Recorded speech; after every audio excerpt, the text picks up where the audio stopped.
En el corazón de Terciopelo del Solana, el restaurante más exclusivo del barrio de Salamanca, en Madrid, Clara se movía como un espectro entre mundos de opulencia a los que solo podía servir. Estudiante de Bellas Artes por el día, sus noches transcurrían equilibrando bandejas con copas de cristal y licores ambarinos, su cansancio oculto tras una sonrisa entrenada y exhausta. El mundo que habitaba era uno de poder silencioso, donde hombres de traje a medida decidían destinos alrededor de platos de autor. Esa noche, ese mundo se volvió contra ella. El hombro descuidado de un empresario arrogante hizo que una bandeja llena de un brandy de solera centenaria se estrellara en el suelo de mármol. El sonido resonó como un disparo en el silencioso comedor y, antes de que pudiera disculparse, el gerente, un hombre cuya autoridad se basaba en humillar, se cernió sobre ella. De rodillas, siseó con una sonrisa cruel. Lo vas a limpiar con la lengua. Pero lo que sucedió en esa sala silenciosa lo cambiaría todo, y si te quedas hasta el final, entenderás por qué un solo gesto puede reescribir un destino. Suscríbete ahora y dinos en los comentarios desde dónde nos acompañas, porque esta historia te atrapará. Clara, con 24 años, sentía el calor de la vergüenza subir por su cuello, una humillación tan pública que le robaba el aliento. No era la primera vez que se sentía pequeña en aquel lugar, pero nunca de una forma tan visceral. Su dignidad, esa pequeña y frágil armadura que se ponía cada noche junto al uniforme, se estaba resquebrajando bajo el peso de las miradas de toda la sala, algunas divertidas, otras indiferentes. Su vida era una constante lucha por mantenerse a flote, y en ese instante, se sentía hundirse sin remedio. Ella era un estudio en contrastes silenciosos. Sus manos, a menudo manchadas de carboncillo por sus clases de arte, eran las mismas que ahora debían servir vinos de añadas que costaban más que su matrícula universitaria. Vivía sola en un pequeño apartamento en Malasaña, un refugio de lienzos y libros que contrastaba violentamente con el lujo asfixiante del Solana. La soledad era su compañera más fiel, una presencia constante que la empujaba a seguir adelante por la promesa de un futuro donde no tuviera que inclinar la cabeza ante nadie. Cada noche al volver a casa se lavaba el olor a comida cara y a sumisión, aferrándose a la idea de que era más que el uniforme que vestía. El ambiente del restaurante era una sinfonía de poder y susurros. El tintineo de los cubiertos de plata contra la porcelana, el murmullo grave de las conversaciones sobre finanzas y política, el eco de los pasos sobre el mármol pulido. Para Clara, esos sonidos no eran música, sino el tic-tac de un reloj que marcaba el tiempo que le quedaba para ser libre. La luz, baja y dorada, creaba largas sombras que parecían moverse con vida propia, ocultando los rostros y las intenciones de los comensales. Se sentía como una observadora en un acuario de depredadores, un mundo al que no pertenecía y del que, a veces, temía no poder escapar nunca, atrapada tras el cristal invisible de la desigualdad. Llevaba sobre los hombros el peso de una promesa hecha a su madre enferma, y la deuda de un padre ausente que les dejó solo eso, deudas. Esa carga invisible era la fuente de su resiliencia pero también de su miedo. Cada euro que ganaba estaba contado, cada hora de sueño sacrificada era una inversión en una libertad futura que parecía cada vez más lejana. Su sentido de la justicia, afilado por la injusticia que había marcado su propia vida, la hacía especialmente sensible a la arrogancia de los hombres que servía. Veía en ellos el mismo desdén por la gente corriente que había destrozado a su familia, y una rabia sorda ardía en su interior, contenida por la necesidad. La opresión en el Solana era sutil pero constante. No se trataba solo del gerente y sus humillaciones calculadas, sino de la indiferencia generalizada. Era la forma en que los clientes la ignoraban, chasqueando los dedos para llamar su atención como si fuera un animal de servicio. Era la sonrisa forzada que debía mantener mientras escuchaba comentarios condescendientes. Cada noche era una prueba de resistencia, una batalla para no permitir que la amargura envenenara su espíritu. Se sentía invisible, un mero engranaje en una maquinaria de lujo que la masticaba y la escupiría sin pensarlo dos veces. Su lucha no era solo por sobrevivir, sino por seguir siendo ella misma. Y mientras permanecía allí, congelada en el epicentro de la humillación, con el líquido oscuro extendiéndose a sus pies como una mancha de tinta sobre su futuro, algo en la atmósfera se alteró. El murmullo del comedor no solo disminuyó, sino que se extinguió por completo. Un silencio denso, antinatural, descendió sobre la sala, un silencio que no nacía del respeto, sino de una tensión palpable. Provenía de un único punto, el reservado más oscuro del rincón, donde una figura había permanecido inmóvil toda la noche.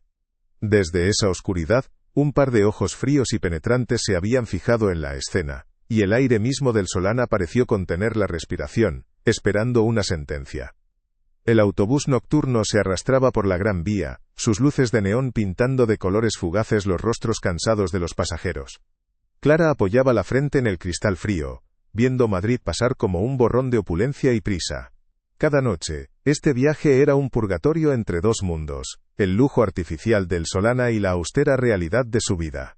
El olor a asfalto mojado y a perfume barato se mezclaba en el aire viciado del vehículo, un recordatorio tangible de la distancia que la separaba de los hombres y mujeres a los que servía. Era un fantasma más en la ciudad, invisible entre la multitud, cargando el peso de una jornada que le había robado un poco más de sí misma, dejando solo un eco de agotamiento. Su apartamento en Malasaña era un refugio y una jaula. Un pequeño espacio en la última planta de un edificio antiguo, donde el olor a trementina y a óleo se aferraba a las paredes como un consuelo. Era su nido de lienzos, el único lugar donde podía despojarse del uniforme y de la sonrisa forzada para ser simplemente Clara. Pero la soledad allí era densa, casi palpable en el silencio que solo rompía el goteo de un grifo o las sirenas lejanas. Las facturas se amontonaban en la mesa de la cocina junto a sus bocetos, un recordatorio constante de que ese santuario era precario, sostenido por noches de humillación silenciosa, y un esfuerzo que la estaba vaciando por dentro, gota a gota. La llamada semanal a su madre era un ejercicio de ficción cuidadosamente construido. «Todo va bien, mamá», mentía con una voz que intentaba sonar ligera, mientras miraba por la ventana la vida de otros. Hablaba de sus clases, de sus progresos con el retrato, omitiendo deliberadamente las horas de pie, el dolor de espalda y la condescendencia de los clientes.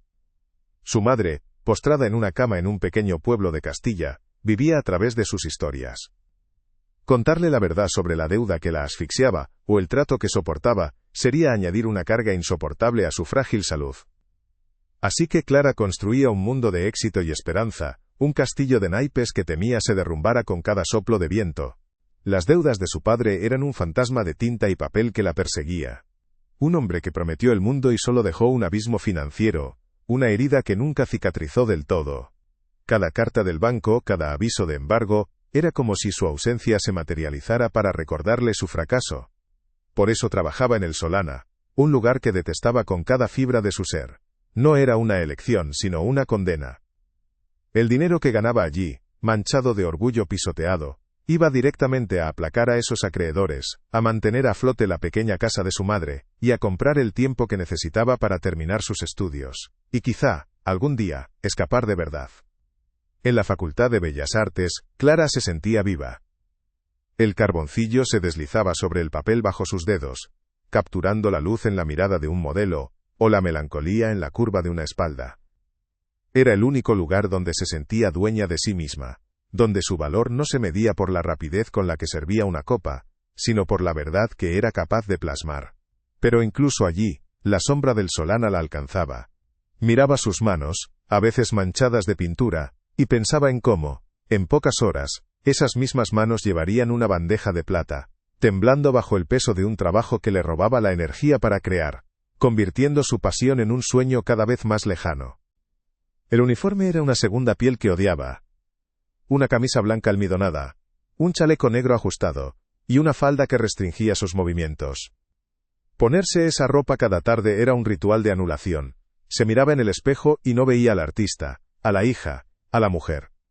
Veía a la camarera, una figura anónima diseñada para no destacar, para fundirse con las sombras del lujoso decorado.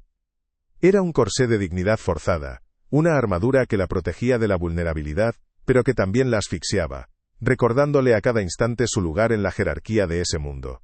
Estaba allí para servir, para obedecer, para ser invisible.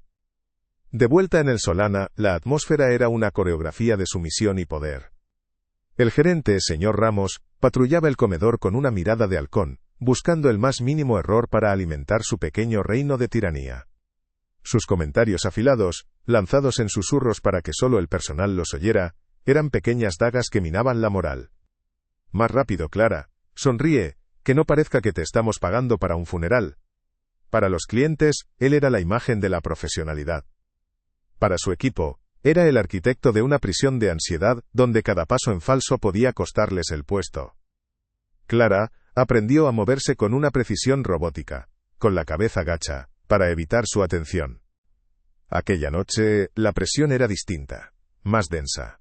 El restaurante estaba lleno de figuras importantes, el aire cargado de susurros sobre acuerdos millonarios y políticas de despacho. Un cliente especialmente arrogante, un hombre con un reloj que costaba más que su matrícula anual, chasqueó los dedos en su dirección, sin siquiera mirarla a la cara. Niña, otra botella. Y de las buenas esta vez. Clara asintió, una sonrisa profesional pegada a su rostro mientras una ola de rabia impotente le subía por el pecho. Tuvo que respirar hondo, anclarse en la promesa que le hizo a su madre, para no dejar que la amargura la venciera y la hiciera cometer un error. El cansancio era un lastre en sus pies y una niebla en su mente. Mientras se dirigía a la mesa del empresario con una bandeja cargada, su mente estaba a kilómetros de allí, calculando el coste del nuevo medicamento de su madre. Fue un instante de distracción, un microsegundo en el que su agotamiento venció a su concentración. El empresario se movió bruscamente, con un gesto de desdén, y su hombro chocó con la bandeja. El mundo pareció ralentizarse. El vuelo de las copas, el líquido ambarino dibujando un arco en el aire, el brillo del cristal antes de hacerse añicos contra el suelo de mármol. Un accidente nacido de la arrogancia de uno y el agotamiento de la otra. El estruendo del cristal rompiéndose fue un disparo que silenció el comedor. Todas las miradas se clavaron en ella, una mezcla de irritación, diversión y fría indiferencia. El brandy centenario se extendió por el suelo como una mancha de vergüenza, rodeando sus zapatos.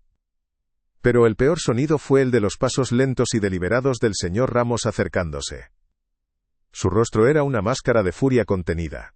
Sus ojos brillaban con una crueldad triunfante. Se inclinó hacia ella, su aliento oliendo a café y a poder rancio, y siseó las palabras que la romperían frente a todos. De rodillas, ordenó, su voz un látigo. Lo vas a limpiar con la lengua. El tiempo se detuvo en una fracción de segundo helada. Clara permanecía inmóvil, prisionera de la humillación, con la orden del gerente resonando en sus oídos como una sentencia. El murmullo del comedor se había convertido en un silencio acusador, cada par de ojos una aguja que se clavaba en su piel. El olor agridulce del brandy derramado subía desde el suelo de mármol, mezclándose con el aroma del miedo que le atenazaba la garganta. Estaba a punto de quebrarse, de permitir que la vergüenza la doblegara y la hiciera obedecer, porque la supervivencia a veces exige vender el alma a trozos. Sentía como su dignidad, ya tan frágil, se deshilachaba bajo el peso de aquel circo de poder y crueldad, a punto de convertirse en polvo. Pero entonces, algo cambió. No fue un sonido sino la ausencia de él.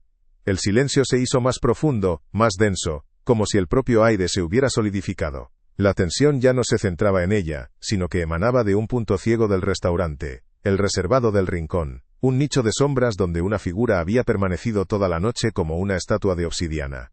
Nadie se había atrevido a mirar en esa dirección, pero ahora de forma instintiva la atención de la sala se desvió hacia allí. Una energía fría y controlada se extendió por el espacio, una autoridad tan absoluta que no necesitaba voz ni gesto para imponerse. Era el silencio que precede a la tormenta, un vacío cargado de un poder antiguo y letal. De esa penumbra emergió un hombre. Se levantó sin prisa, con una fluidez que desmentía su imponente estatura. Vestía un traje oscuro, cortado con una precisión que parecía esculpido sobre su cuerpo, una armadura de elegancia y poder. Su rostro, de rasgos afilados y severos, permanecía impasible, pero sus ojos, de un gris tormentoso, lo observaban todo con una inteligencia calculadora. Era Alejandro Montenegro, un nombre que en Madrid se pronunciaba en susurros, asociado a negocios que operaban en las sombras y a un código de honor tan inflexible como letal. No era un empresario, era un rey en su propio reino oscuro, y el Solana esa noche era su corte. Se movió con la gracia silenciosa de un depredador. Sus pasos sobre el mármol no producían eco, como si el propio suelo se sometiera a su presencia. No miró a Clara, ni al desastre a sus pies. Su atención estaba clavada en el gerente, que había palidecido visiblemente. El pequeño tirano del restaurante que segundos antes se deleitaba con su poder, ahora se encogía bajo una mirada que parecía despojarlo de toda autoridad, de toda importancia. La arrogancia se había evaporado de su rostro, reemplazada por un miedo puro y primitivo. Alejandro no necesitaba alzar la voz. Su sola presencia era una amenaza, una reconfiguración inmediata de la jerarquía de poder en la sala. Cuando habló, su voz fue un murmullo grave y sereno que sin embargo cortó el aire como el filo de una navaja. Ella es la nueva gerente, dijo, y las palabras no sonaron a una sugerencia, sino a un hecho inmutable, a una verdad recién creada.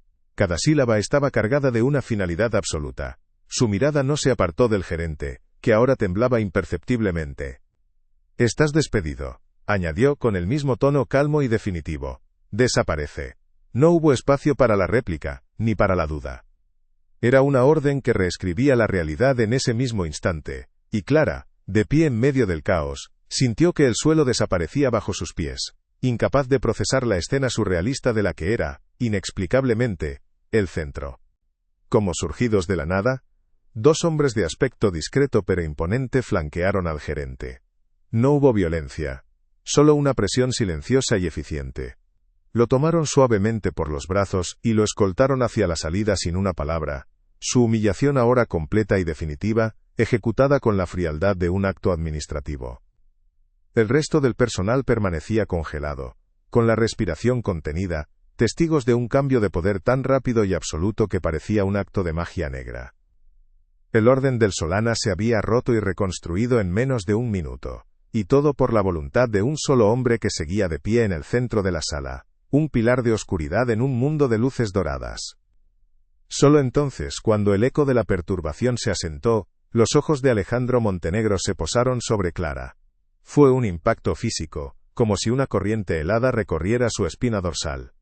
Su mirada no era amable ni compasiva, era analítica, profunda, como si estuviera leyendo las capas de su alma, desde su agotamiento hasta la chispa de desafío que se negaba a extinguirse en sus ojos. Vio el miedo, sí, pero también vio la integridad que la había mantenido erguida. Por un instante fugaz, una sombra de algo parecido a la melancolía cruzó su rostro, una herida antigua que pareció reconocer en ella un eco familiar, antes de que su máscara de frialdad volviera a su sitio.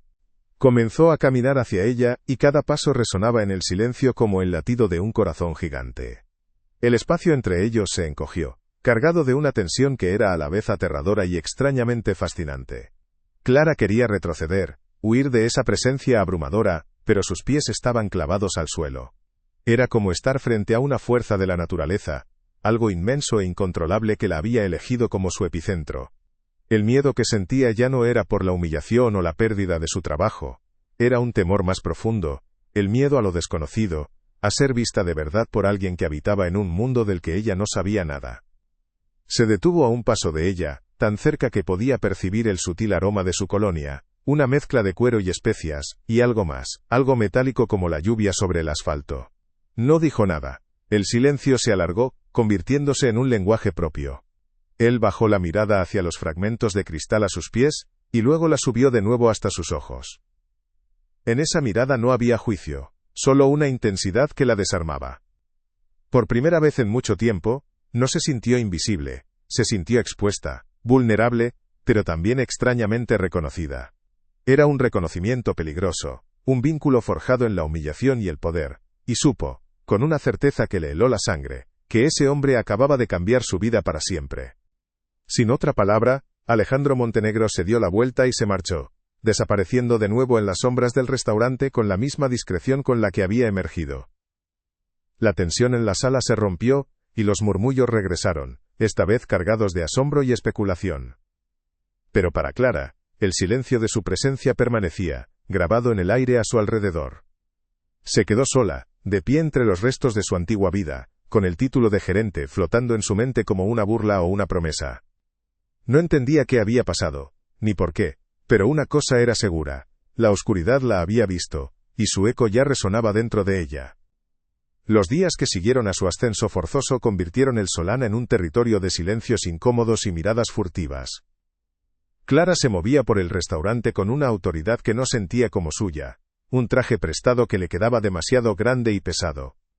El personal, antes sus compañeros, ahora la trataba con una mezcla de miedo y respeto reverencial, como si la sombra de Alejandro Montenegro se proyectara permanentemente detrás de ella. Se sentía más sola que nunca, atrapada en una jaula de oro cuyas llaves no poseía. Cada noche, esperaba su llegada con una mezcla de pavor y una extraña, inconfesable expectación, sabiendo que su presencia era la única constante en la nueva y precaria arquitectura de su vida. Él no tardó en aparecer. No como un cliente, sino como una fuerza gravitacional que reordenaba el espacio a su alrededor. Entraba sin anunciarse, dirigiéndose a su reservado de siempre, pero ahora sus visitas eran diferentes. A veces, la convocaba con un gesto discreto. Se sentaban en la penumbra, separados por una mesa de caoba pulida, y él le hacía preguntas sobre el funcionamiento del restaurante. Su voz era siempre serena, sus preguntas precisas, pero sus ojos grises nunca dejaban los suyos. Clara sentía que aquellas conversaciones eran un pretexto, un elaborado ritual para estudiarla, para desentrañar la anomalía que ella representaba en su mundo ordenado y predecible. Su presencia se convirtió en una constante, lo sentía incluso cuando no lo veía, una tensión en el aire que delataba su llegada. Se acostumbró al murmullo que se extinguía cuando él cruzaba el umbral, al modo en que los camareros enderezaban la espalda. Él la observaba trabajar desde la distancia, un espectador silencioso en su propio teatro. Notaba su mirada sobre ella mientras hablaba con un proveedor o calmaba a un cliente difícil.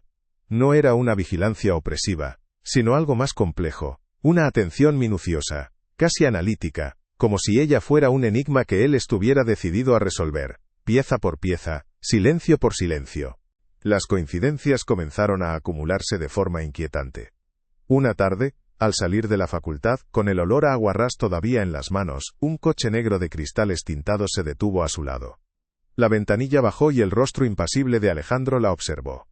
«Parece cansada», dijo, su voz un murmullo grave. «Le ofrezco llevarla». Ella se negó, con el corazón martilleándole en el pecho, agradeciendo la oferta con una cortesía helada mientras se aferraba a la correa de su bolso como a un ancla. No quería deberle nada, no quería entrar en su coche, en su mundo.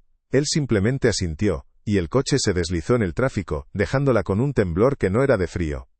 A partir de ese día, la sensación de ser observada la siguió más allá de los muros del Solana.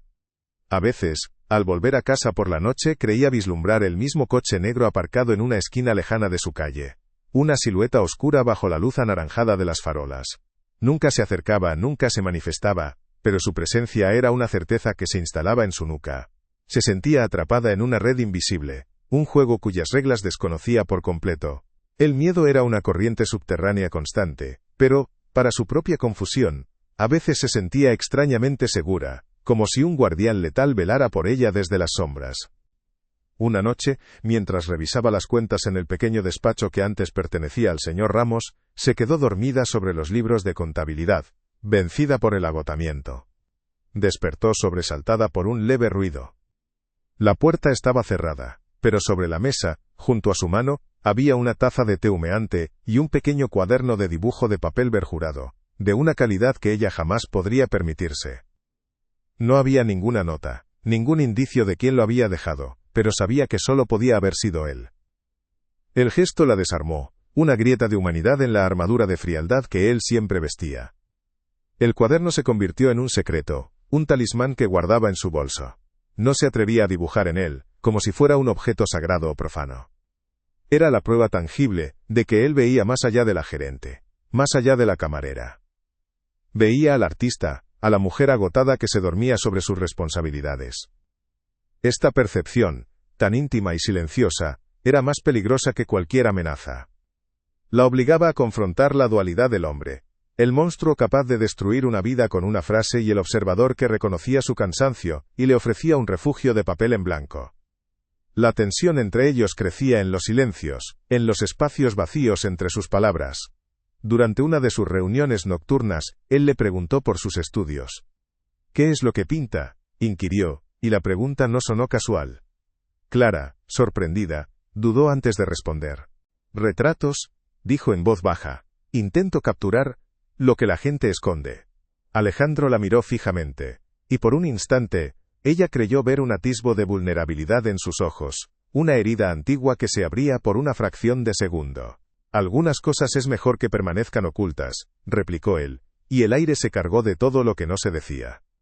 Él comenzó a desestabilizarse, aunque nadie más que él lo supiera.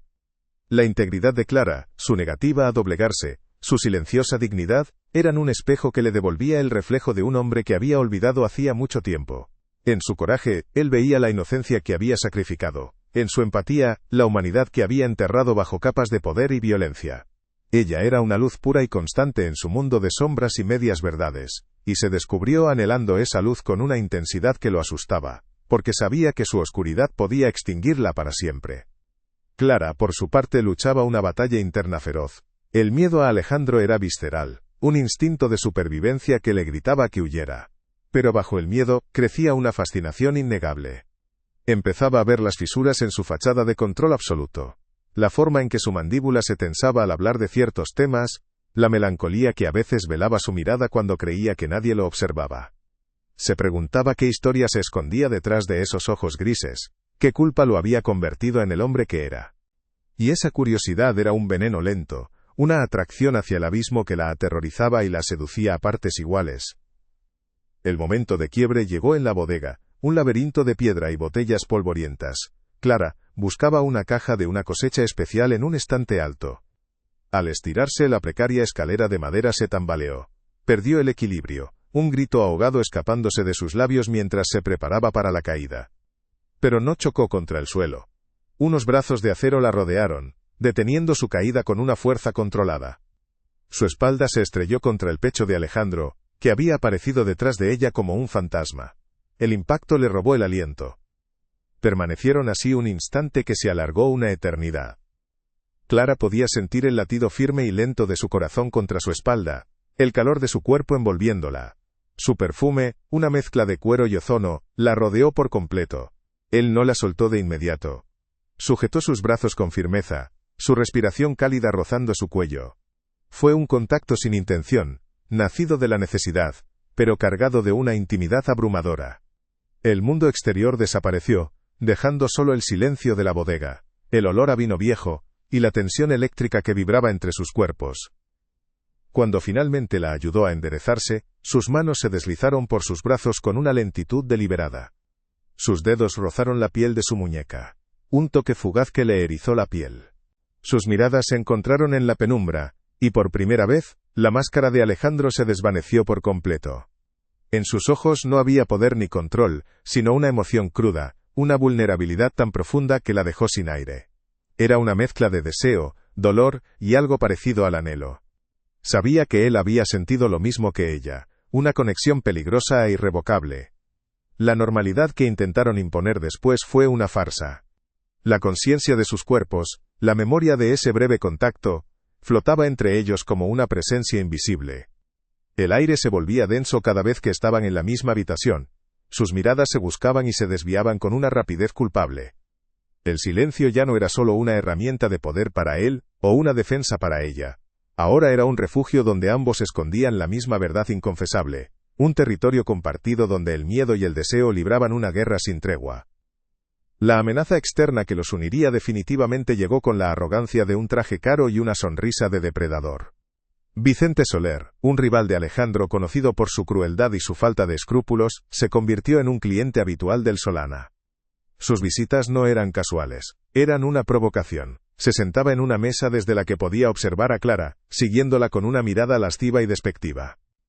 Sus peticiones eran siempre condescendientes, sus comentarios al borde del insulto, poniendo a prueba el autocontrol de ella y la paciencia invisible de Montenegro.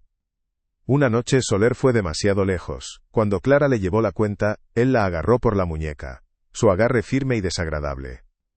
Una mujer tan bonita no debería trabajar tanto, susurró, su aliento oliendo a licor caro. Montenegro tiene buen gusto, pero no sabe cuidar de sus cosas.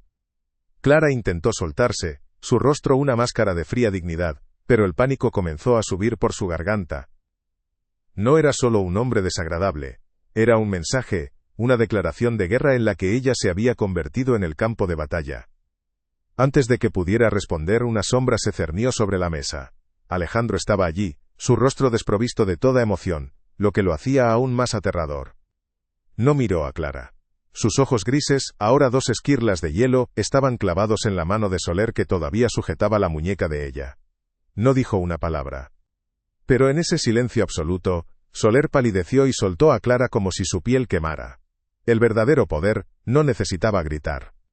Alejandro había trazado una línea, y al hacerlo, La había reclamado como suya frente a un mundo que no perdona, atándola a un destino tan protector como letal. Vicente Soler se retiró con la dignidad hecha jirones, su humillación una nube tóxica que dejó flotando en el aire del Solana. El murmullo regresó al comedor, pero era un sonido distinto, teñido de miedo y de una excitación morbosa. Clara permanecía junto a la mesa, su muñeca todavía ardiendo con el fantasma del agarre de Soler, y más poderosamente, con el calor invisible de la protección de Alejandro. Se sentía marcada, expuesta bajo un foco de atención que nunca había deseado. Comprendió con una claridad aterradora que el gesto de Montenegro no había sido un rescate, sino una declaración de propiedad ante un mundo de lobos. Y en ese mundo, ser la posesión de un hombre así era tan peligroso como ser su enemigo. Pocos minutos después, Alejandro se levantó y se marchó sin dirigirle una sola mirada. Pero su ausencia era más pesada que su presencia. Clara lo vio desaparecer por la puerta principal, y un impulso, una mezcla de pánico y una extraña forma de coraje, se apoderó de ella.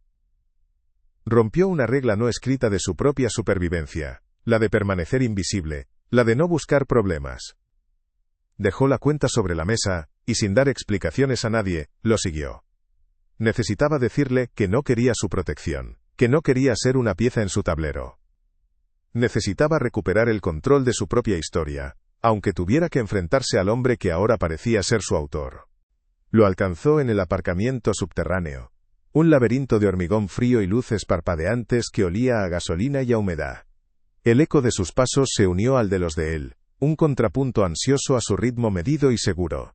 Él se detuvo junto a un sedán negro, tan oscuro y pulcro como su traje, una extensión de su propia esencia. Cuando se giró, no pareció sorprendido de verla allí.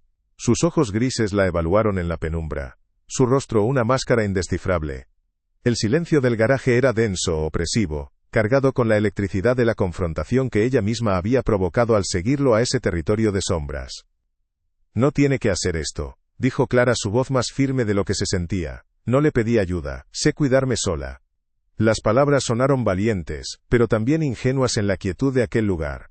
Eran las palabras de su antiguo mundo, el de la dignidad silenciosa y la lucha honesta. Pero ahora estaba en un umbral diferente, y esas palabras parecían perder su significado. Alejandro no respondió de inmediato. Simplemente la observó, y en su mirada había una paciencia casi condescendiente, la de un hombre que conoce las reglas de un juego que ella ni siquiera sabía que estaba jugando. Su silencio era una respuesta en sí misma, una que la hacía sentir pequeña. «Usted no entiende», dijo él finalmente, su voz un murmullo grave que pareció ser absorbido por el hormigón. «Esto ya no se trata de usted. Se trata de mí». Dio un paso hacia ella, acortando la distancia, y la intensidad de su presencia la hizo retroceder instintivamente. «Soler no la vio a usted. Vio una oportunidad para desafiarme». Y yo respondí. En sus palabras, no había orgullo, solo el peso de una verdad ineludible. Al protegerla, le he puesto un blanco en la espalda. Ahora, mi protección es lo único que la mantiene a salvo. Cada palabra era un eslabón de una cadena que se forjaba a su alrededor, atándola a él, a su mundo, a su peligro. Justo en ese momento, el chirrido de unos neumáticos rompió el silencio. Un coche bloqueó la salida del aparcamiento, y de él bajaron Vicente Soler y dos de sus hombres, sus siluetas recortadas contra los faros como apariciones siniestras. La sonrisa de Soler era la de un chacal. «Montenegro», dijo, su voz resonando con una falsa cordialidad, «veo que estás ocupado con tu nueva adquisición. Solo he venido a decirte que no me gusta que toquen mis cosas». La amenaza era clara, directa, y Clara se dio cuenta de que Alejandro no había exagerado. Se había convertido en un símbolo, un territorio a conquistar, y el miedo, puro y helado, finalmente la paralizó.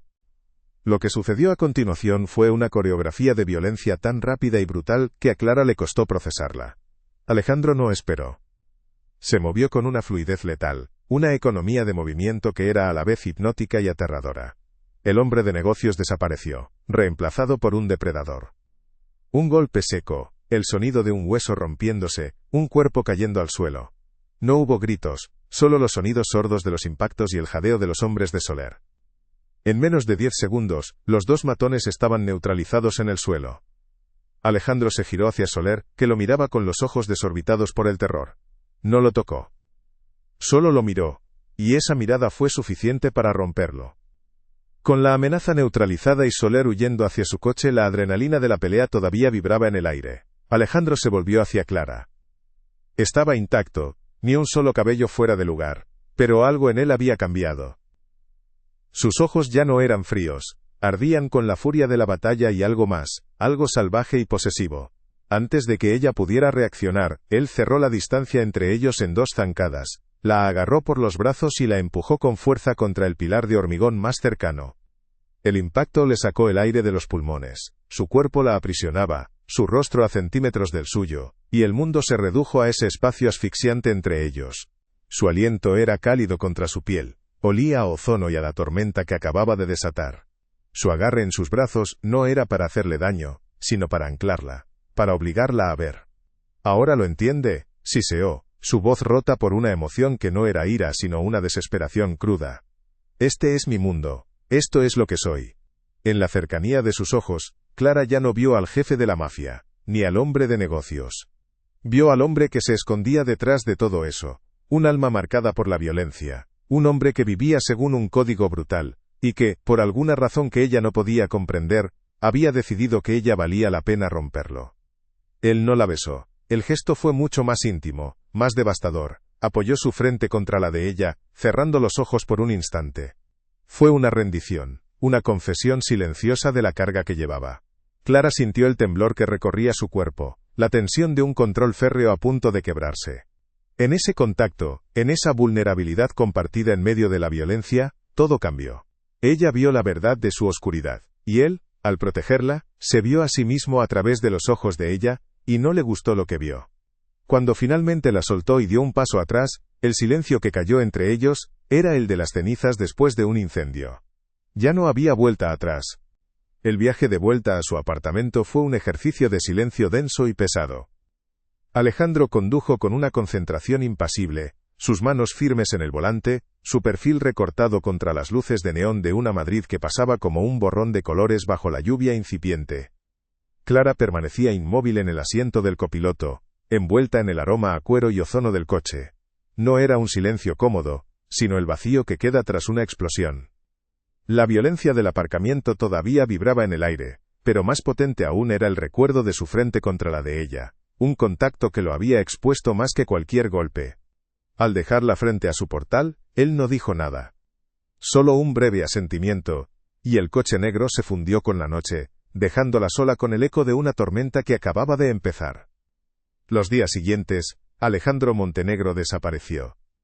El Solana, que se había convertido en el epicentro de su presencia gravitacional, ahora se sentía extrañamente ligero, hueco. El aire carecía de su densidad habitual, de la tensión expectante que anunciaba su llegada. El personal la trataba con un respeto temeroso, susurrando a sus espaldas, especulando sobre la guerra que se había desatado y el papel que ella jugaba en ella. Clara se movía por el restaurante como un fantasma en su propio reino, la autoridad que él le había impuesto ahora una carga solitaria.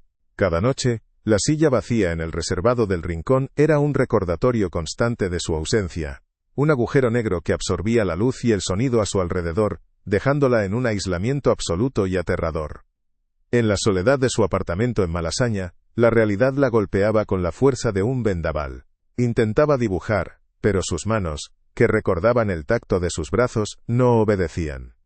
El carboncillo se quedaba suspendido sobre el papel en blanco del cuaderno que él le había regalado, un artefacto de otro universo que ahora parecía quemarle en la estantería. La memoria de los cuerpos cayendo al suelo de hormigón se superponía con la imagen de sus ojos vulnerables a centímetros de los suyos. ¿Quién era ella ahora? ¿La víctima que él había salvado o el cebo que había utilizado? La línea entre protección y posesión se había desdibujado por completo, dejándola atrapada en un laberinto moral sin salida, donde cada pensamiento la llevaba de vuelta a él. Alejandro se había replegado en las profundidades de su propio mundo, un reino de sombras y lealtades forjadas con sangre. La confrontación con Soler no fue un simple altercado, fue una declaración que había enviado ondas de choque por el submundo de Madrid. Para protegerla, tenía que volverse más letal, más inaccesible, reforzando los muros de su fortaleza no solo para mantener a sus enemigos fuera, sino para mantenerla a ella también. Cada nueva alianza, cada amenaza neutralizada en el silencio de la noche, era un paso más que lo alejaba de ella. La había tocado, había dejado que viera una fisura en su armadura, y ahora tenía que enterrar esa debilidad bajo capas de acero y crueldad para que nadie más pudiera encontrarla. Las semanas se convirtieron en un mes de silencio absoluto. No hubo llamadas, ni mensajes, ni coches negros esperando en la distancia. El miedo inicial de Clara comenzó a desvanecerse, reemplazado por un dolor sordo, una sensación de amputación. Pero de ese dolor nació una inesperada lucidez. Empezó a comprender que su ausencia no era abandono, sino la forma más pura y brutal de protección que él era capaz de ofrecer. Alejarla era mantenerla limpia de la oscuridad que lo definía. El silencio no era un castigo, era un sacrificio. Esta comprensión no alivió su soledad, pero le dio un nuevo peso, una dignidad trágica que la ancló y la obligó a madurar de golpe, viendo el mundo con ojos que ya no eran inocentes. La confirmación de su vigilancia invisible llegó de la forma más impersonal y devastadora. Una carta del banco le notificó que la totalidad de la deuda de su padre había sido liquidada por un benefactor anónimo. Clara se quedó mirando el papel, sintiendo cómo el suelo se abría bajo sus pies. No fue un acto de generosidad, sino la forja del último eslabón de una jaula invisible. La había liberado de su carga financiera para atarla a él con un hilo de gratitud y culpa que nunca podría cortar. Era libre, pero su libertad ahora llevaba su nombre. Se sentó en el borde de su cama, con la carta en la mano, y por primera vez no lloró, solo sintió el frío de un destino del que ya no podía escapar. Madrid se había convertido en un espejo de su soledad. Caminaba por las calles después de cerrar el restaurante, bajo un cielo a menudo cubierto de nubes grises que lloraban una llovizna fina. La ciudad, antes un lienzo de posibilidades, ahora le parecía una escenografía vacía. Las luces de los bares, el murmullo de las conversaciones, las parejas que se refugiaban bajo los paraguas, todo le recordaba la distancia insalvable que la separaba de una vida normal. Ya no era la chica que servía mesas soñando con un futuro, era la mujer que había sido vista por la oscuridad y ahora llevaba su eco en el alma. La lluvia sobre el asfalto reflejaba las luces de neón como colores rotos, el perfecto retrato de su propio corazón. Esta nueva lucidez se filtró en su trabajo. En el Solana, ya no era la gerente accidental. Se movía con una autoridad tranquila y firme que desconcertaba al personal. Su voz nunca se alzaba, pero sus órdenes se cumplían sin dudar. Había observado a Alejandro, había aprendido su lenguaje más poderoso, el silencio. Lo usaba para calmar disputas, para negociar con proveedores, para imponer respeto, sin necesidad de alzar la voz. Se estaba convirtiendo en una versión de sí misma que no reconocía del todo, una mujer forjada en la ausencia de él, moldeada por la fuerza que él le había mostrado, y que ahora irónicamente utilizaba para sobrevivir en el mundo que él le había legado. Una noche al cerrar el restaurante mientras esperaba un taxi bajo la marquesina creyó verlo, al otro lado de la calle, detenido en un semáforo, un sedán negro idéntico al suyo. Por un instante, creyó distinguir su silueta al volante, una figura inmóvil mirando en su dirección. Su corazón dio un vuelco, un doloroso latido de esperanza y pánico. Quiso cruzar, llamarlo, pero la luz cambió a verde, y el coche se deslizó en el tráfico, desapareciendo como si nunca hubiera estado allí. Fue solo un instante, una alucinación nacida del anhelo y del miedo, que le recordó que aunque él estuviera lejos, su sombra seguía proyectándose sobre cada rincón de su vida. Esa misma noche, en su refugio de lienzos y silencio, Clara finalmente abrió el cuaderno de dibujo. El papel, grueso y cremoso, esperaba bajo sus dedos. Tomó un trozo de carboncillo, y por primera vez en semanas, la mano no le tembló. No intentó dibujar un rostro, ni una escena, ni un paisaje. Guiada por una memoria que era más un sentimiento que una imagen, comenzó a trazar unas líneas. Sobre la página en blanco no nació un retrato completo, sino el eco de unos ojos grises, tormentosos, cargados con el peso de todo lo que nunca se dijeron. Un silencio que, ahora lo sabía, seguiría resonando para siempre. Un año después, la luz cruda y blanca de una galería de arte en el barrio de las Letras había reemplazado la penumbra dorada del Solana. Clara se movía entre sus propios lienzos, ya no con la cautela de una sirvienta sino con la serena autoridad de una creadora. Era su primera exposición individual, el fruto de un año de trabajo febril financiado por una libertad que aún tenía un sabor agridulce. El murmullo que la rodeaba ya no era de poder y finanzas, sino de crítica y apreciación artística. Había escapado de una jaula para construir su propio mundo, pero las paredes de ese mundo estaban levantadas sobre los cimientos de un recuerdo que se negaba a desaparecer, un eco silencioso que aún resonaba en cada trazo de carboncillo. En el centro de la sala, atrayendo todas las miradas, colgaba una única pieza que no estaba a la venta. No era un retrato completo, sino un estudio fragmentado. Unos ojos grises, tormentosos, dibujados con una precisión que iba más allá de la técnica para adentrarse en el alma. La obra se titulaba El silencio de la tormenta. En aquellos trazos de carboncillo, Clara no había capturado al mafioso ni al hombre de negocios, sino la contradicción viviente. La vulnerabilidad oculta tras el acero, la culpa que alimentaba el poder, la humanidad que se ahogaba en la oscuridad. Era su confesión, su exorcismo y, en cierto modo, su único y verdadero diálogo con él, una conversación mantenida a través del abismo que los separaba. Fue entonces cuando lo sintió. No lo vio, no lo oyó. Simplemente, el aire de la galería se densificó, la atmósfera cambió como antes de una tormenta eléctrica. Su corazón se detuvo por un instante, y, al levantar la vista, lo vio. Estaba al otro lado de la sala, una figura de obsidiana en un espacio de marfil. Vestía su habitual traje oscuro, una armadura que lo hacía parecer fuera de lugar, y, al mismo tiempo, el dueño de todo. La gente se apartaba a su paso sin saber por qué, creando un vacío a su alrededor. No miraba a Clara. Sus ojos estaban fijos en el retrato, en su propio eco colgado en la pared. Se detuvo frente a la obra, un espectador silencioso ante su propia alma desvelada. Permaneció inmóvil durante un tiempo que pareció eterno, su rostro una máscara impasible. Clara contuvo la respiración, observándolo desde la distancia. No había sorpresa en su expresión, sino una especie de reconocimiento solemne, como si viera por primera vez una verdad que siempre había sabido, pero nunca se había atrevido a mirar. Por un instante casi imperceptible, la tensión de su mandíbula se relajó, y una profunda melancolía veló su mirada. Luego, lentamente, alzó la vista y sus ojos encontraron los de ella a través de la sala. No había necesidad de palabras. En esa mirada compartida, estaba todo, el reconocimiento, la gratitud, el abismo insalvable. Él le dedicó una inclinación de cabeza casi imperceptible. No fue una despedida, sino una liberación. Un gesto que decía, lo has entendido, eres libre.